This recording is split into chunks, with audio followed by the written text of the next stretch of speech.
and welcome to Parliament News. I'm Gautam Roy. First, let's get you what happened in the Lok Sabha today. It was the first day of the renewal of the budget session of Parliament, which has begun today again after a bit of a break.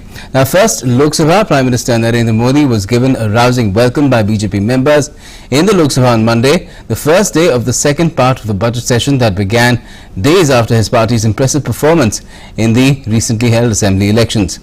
The Prime Minister entered the House minutes after the proceedings began, and immediately all MPs belonging to the BJP gave him a standing ovation and thumped desks while chanting Modi, Modi. All union ministers, including Amit Shah and Rajnath Singh, joined the ruling party MPs in welcoming the Prime Minister to the House. Congress President Sonia Gandhi and other opposition leaders were present in the House. Prime Minister Modi entered the House when Speaker Om Birla was speaking about a parliamentary delegation from Australia, which witnessed the proceedings of the House from a special box. After the Prime Minister, union ministers and the BJP MPs settled down, the Speaker, while welcoming the Austrian delegation, extended greetings of the House as well as the people of India to Austrian Parliament, the Austrian government and the people of Austria. The delegation was led by President of the National Council of Austria, Wolfgang Sobotka. Birla said the team arrived in India on the 13th of March and have already visited Agra. They will proceed to Hyderabad before returning to Austria on the 17th of March. The Speaker also informed the House about the death of three former members, S. Singarava Devel, H.B. Patil and Hemanand Biswal, in the recent past. The House also paid tributes to the deceased members. Parliamentarians on Monday demanded that the government formulate a policy to allow students evacuated from war-torn Ukraine to complete their medical education in universities in India. Raising the issue during zero hour in the Lok Sabha, Congress member Rajmohan Onithan, who is from Kerala, claimed that thousands of students from his state were still stranded in Sumy in Ukraine and demanded that the government take urgent steps to bring them to safety. Congress member Abdul Khalik said that the government should have taken steps earlier to evacuate students from Ukraine and not have waited till hostilities broke out. Khalik, a member from Assam, said that Indian students had to reach countries neighboring Ukraine on their own. In reality, this cannot be termed as evacuation as is being claimed by the government. YSRCP members P.V. Midun Reddy and M. Srinivasulu Reddy demanded that the government take steps to relocate students rescued from Ukraine in medical colleges in India to allow them to complete their studies. Reddy demanded that the government open more medical colleges to ensure that students can complete their education within the country.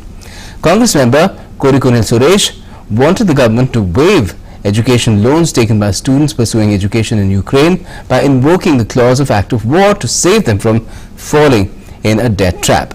Students rescued from Ukraine face an uncertain future due to their inability to complete their education and also run the risk of falling into a debt trap as they may find it difficult to repay education loans. That's what he said. He also demanded that the government extend specialized help to students to overcome the mental trauma faced in the war zone.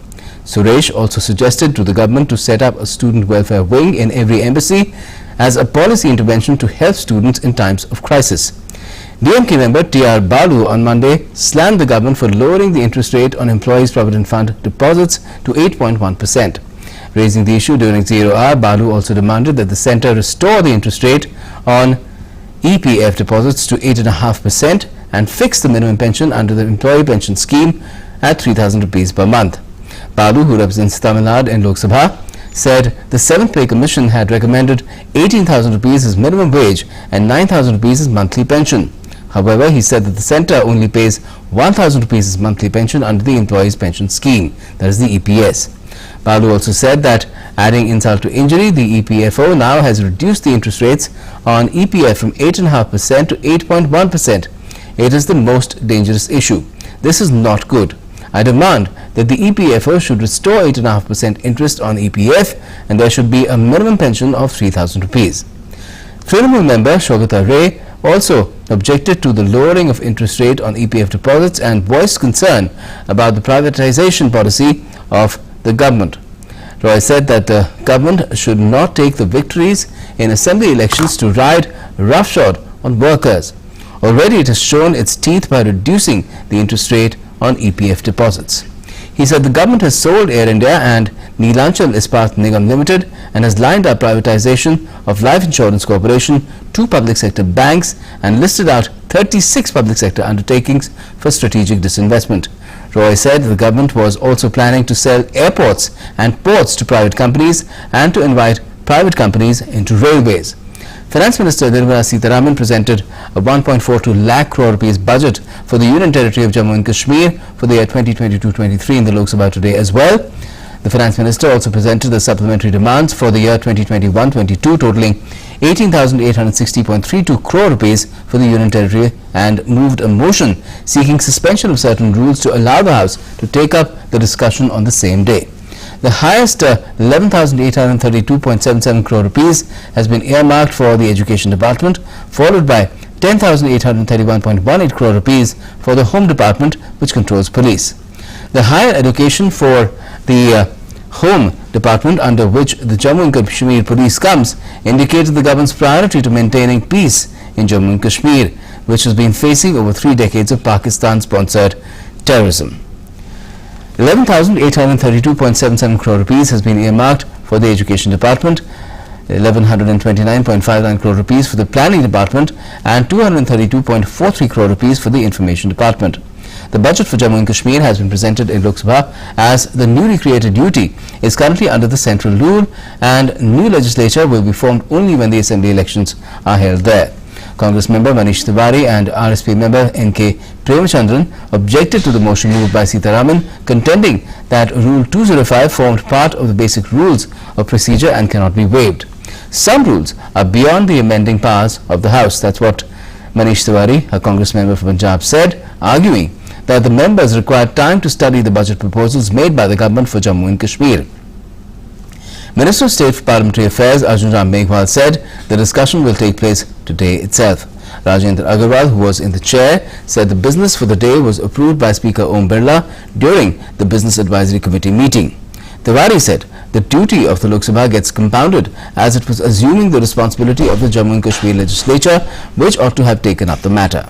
The government had not circulated the budget papers, he said, while suggesting that the discussion be scheduled for Tuesday, which would allow members to study the proposals and make reasoned arguments.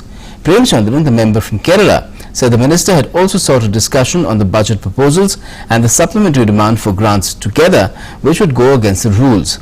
Trinamool Congress member Shruti Bandyopadhyay said the issue was discussed in the Business Advisory Committee and it was agreed that the discussion on the J&K budget will be taken up 2 hours after the presentation.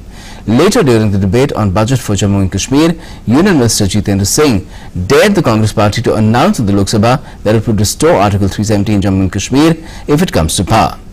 Saying Minister of State and PMO said the Modi government was allocating 63% of the budget for the Union Territory to deal with the legacy of the Congress regime. He said that does the Congress party have the courage to say that it will restore Article 370 after coming into power? You don't say that. You want to beat about the bush and want to have it both ways. He further said that Article 370, which was abrogated by the Modi government, had prevented implementation of social welfare measures like prohibition of child marriages, prevention of corruption, anti-dowry legislation, right to information and SC/ST reservation. He wanted to know if the Congress had left Ram Raj in Kashmir, which the Modi government was attempting to destroy.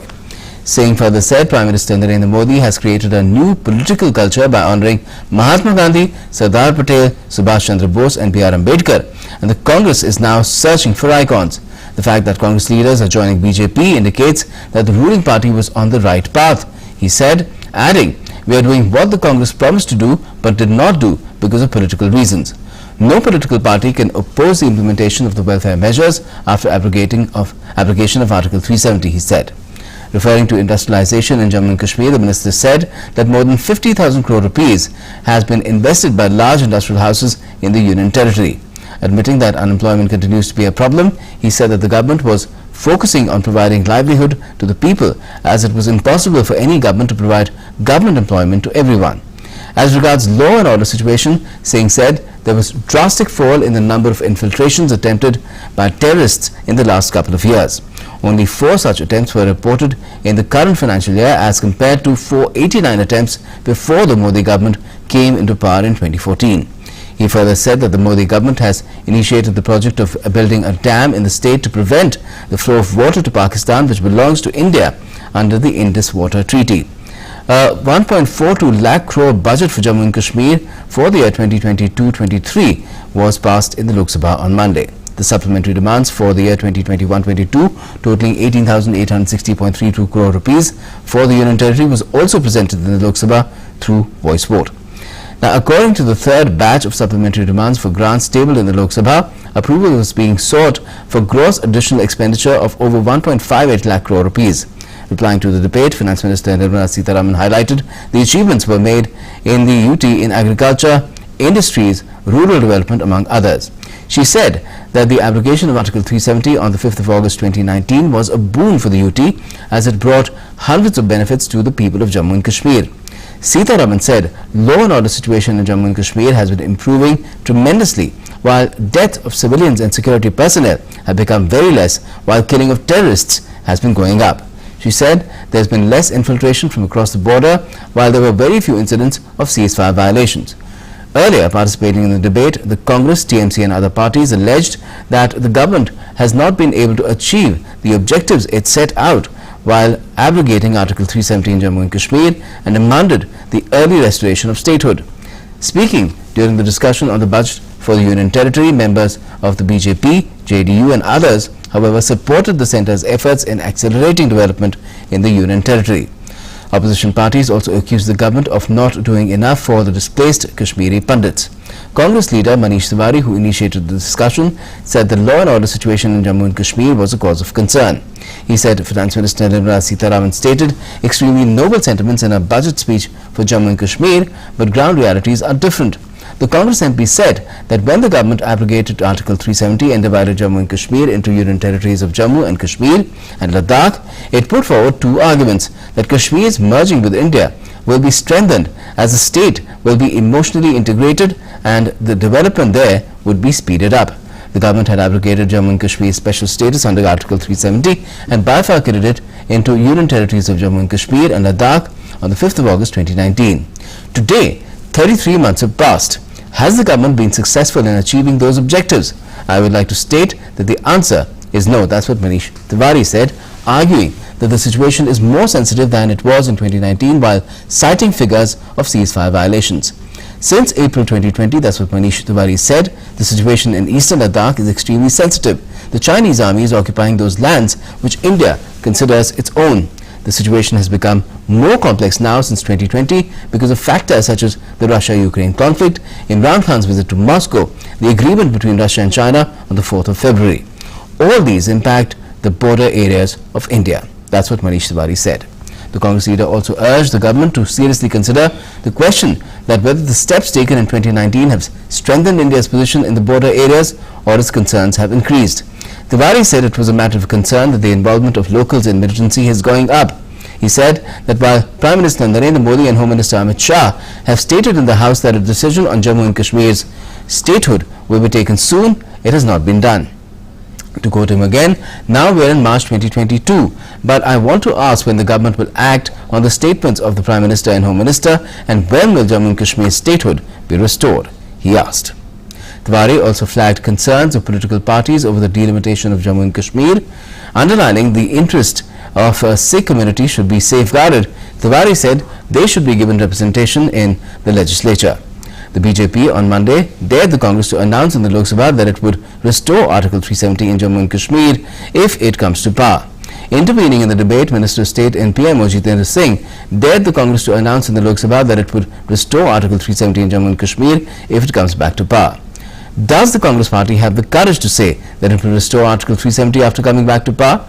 You don't say that. You want to beat about the bush and want to have it both ways. That's what the minister said. The minister also said that Article 370, which was abrogated by the Modi government, had prevented the implementation of welfare measures like the prohibition of child marriages, prevention of corruption, anti-dowry legislation, right to information and SC/ST reservation.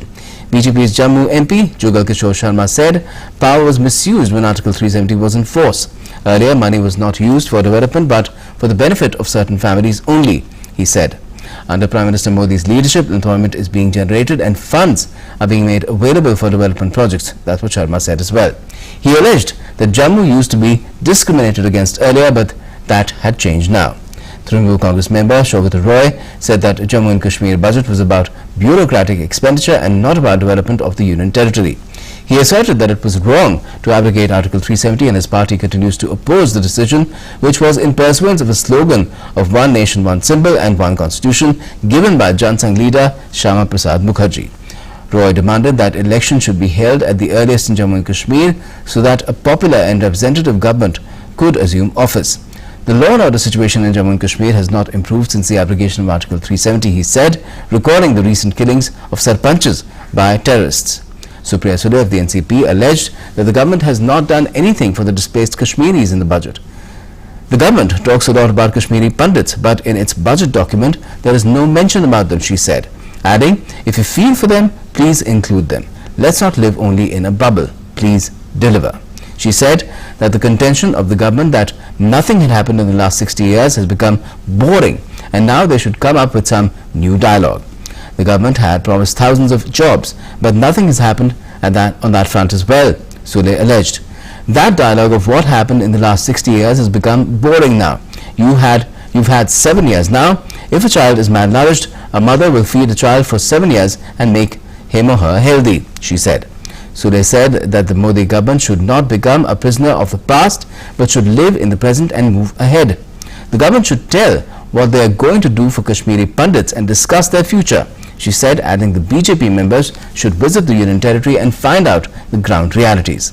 Raising questions about the budget, she said the most worrisome number is GDP and debt ratio. Why there are so many minuses? Smart City is a failed project, Sule said. MS Reddy of the YSRCP said the Modi government has undertaken a lot of development works in Jammu and Kashmir. Observing that tourism was thriving in Kashmir, he urged the people to visit the Union Territory.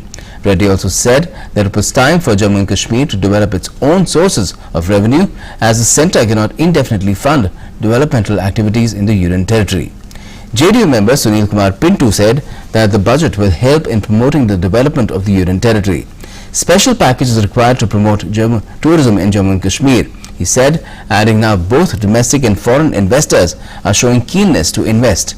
He also demanded that in next year's budget, provision should be there for the development of Pakistan-occupied Kashmir, that's POK as well.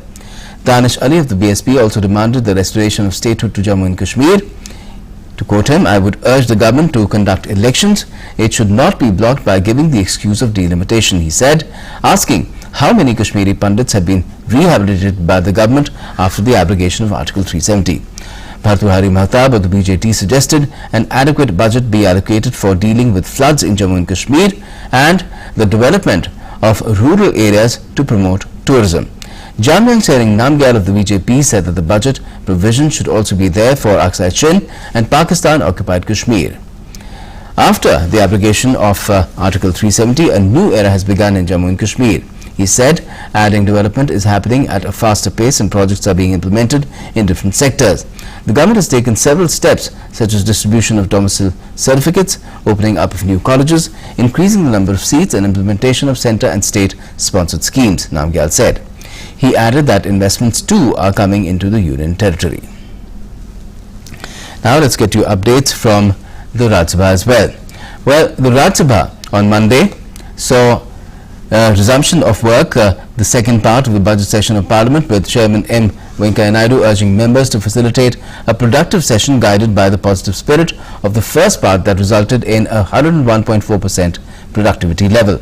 In his observation in the House, Naidu referred to the first part of the budget session that witnessed 8 full consecutive sittings without disturbances and forced adjournments after about 3 years, and stressed on the need to sustain that spirit. The budget session resumed after the 30-day recess for department-related parliamentary standing committees, that is DRSCs, to examine the demands for grants of various ministries. Naidu gave an account of the work done in this regard by the 8 committees of the Rajya Sabha. He informed the House that these 8 committees have held 23 meetings for 73 hours and 33 minutes at an average duration of 3 hours 30 minutes per meeting, the best in this regard.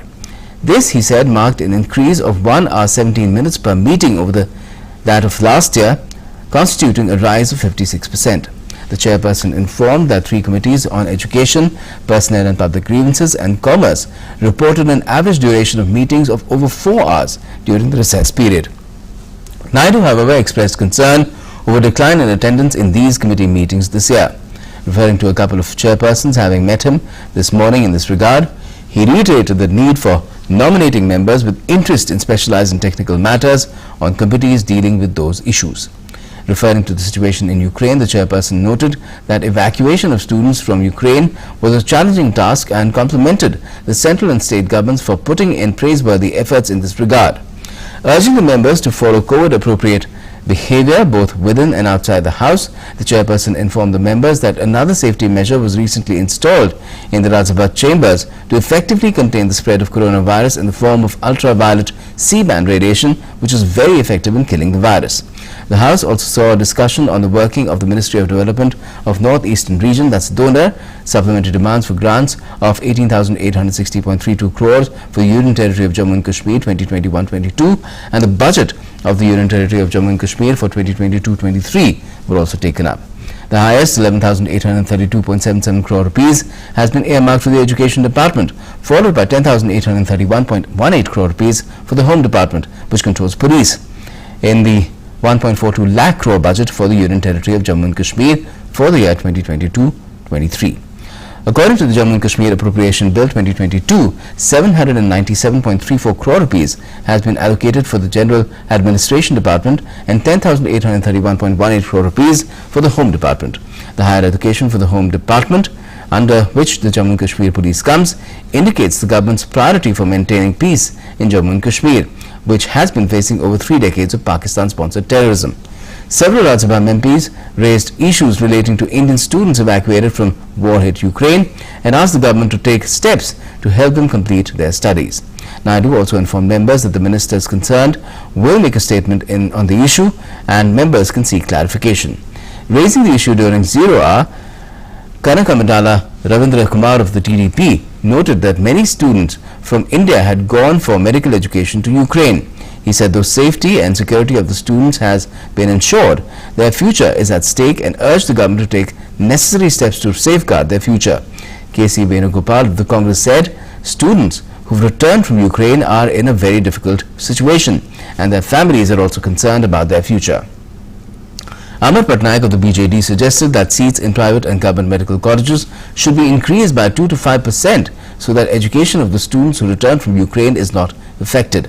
Shantanu Hussain of the TMC said, while the government has taken the responsibility of completing the internship of the students after they pass the eligibility test, some special steps are required to accommodate students who were in the first, second and third years of their studies. In India, nominated Rajya Sabha member Sonal Mansingh flayed the huge discounts that were earlier being offered by liquor vendors in the city and said there was a need to curb policies that cause pain to society.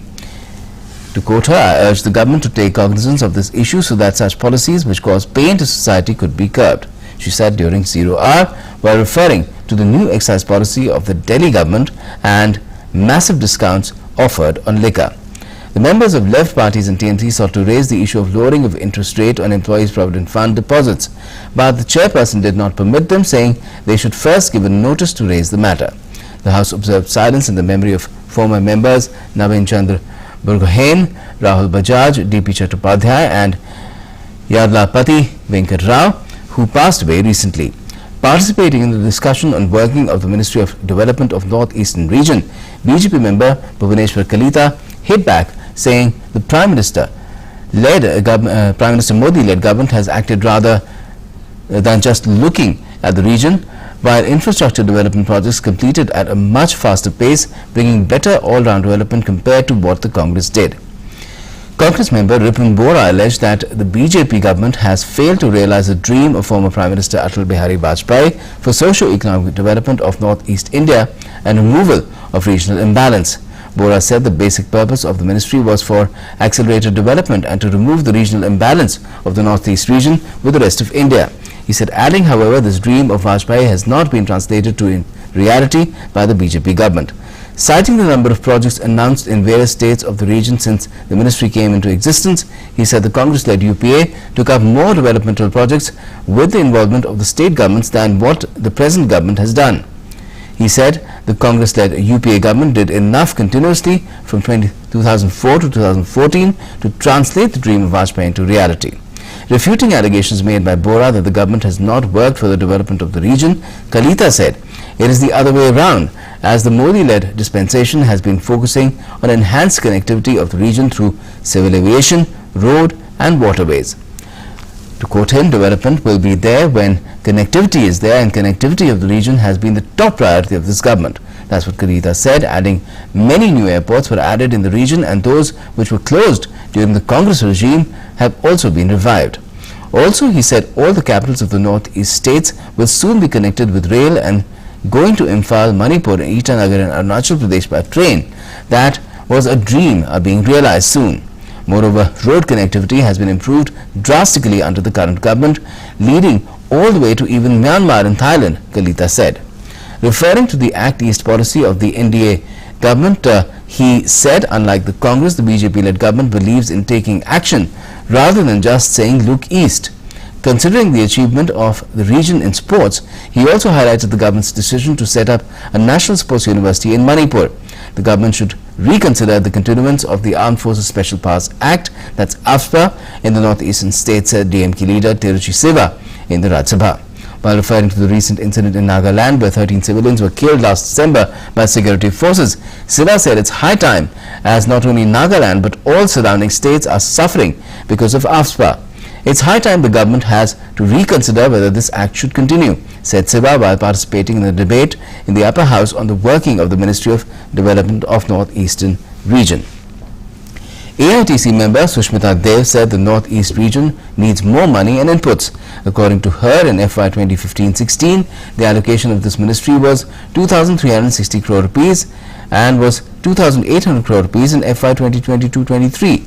She also suggested the need to bring objectivity in project selection. They should do a district-wise survey of the infrastructure deficit. Projects are being taken which are in second and third priority. It must be need-based. That's what she said. V. Vijay Sai Reddy of YSRCP also participated in the debate. Shipping Minister Sarbanand Sonowal said the Northeast region is no longer lagging behind the rest of the country in terms of growth and infrastructure development, as Prime Minister Narendra Modi-led government in the last 7 years has paid special attention to develop the region. Participating in the discussion, he said the Modi government has worked tirelessly to develop the region, while the earlier governments only paid lip service. To quote him, in the last 7 years, peace has returned to the region, which has led to the increase in economic activity. Modi and Amit Shah have taken strong steps to bring peace in the region. Due to that, investors are now looking to invest in the region. That's what Sarbanand Sonowal said. He said that the entire Northeast states have witnessed the change in the last few years as the central government has focused on increasing transport avenues, enhancing communication and connectivity, and creating infrastructure. The Modi government believes that transformation in the region is only possible through enhancing the transport and communications, and firm steps have been taken in that regard, Sonowal, who also heads Ayush Ministry, said. The minister noted that there has been construction of bridges and high-altitude railways is being taken up at the behest of the Modi-led government. Sonowal stated that Prime Minister Modi has directed central ministries and ministers and senior officials to visit the northeastern region and expedite the various welfare programs. The Modi government is ensuring that the Northeast does not lag behind. It is a new engine of growth and we are ready for it, he said. Praful Patel of the NCP noted that industry should be encouraged to set up businesses in the region. He also sought construction of FIFA-approved football stadiums in all the 7 states.